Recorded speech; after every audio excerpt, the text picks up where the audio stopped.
Un truco súper importante.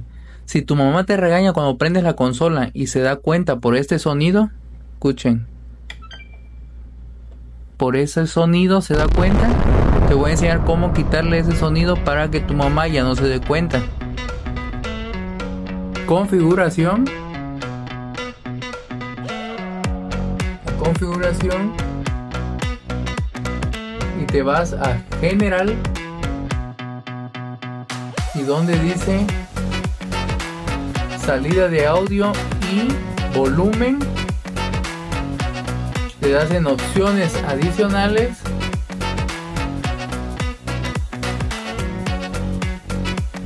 y en donde dice campana de inicio apagado, le das desactivar.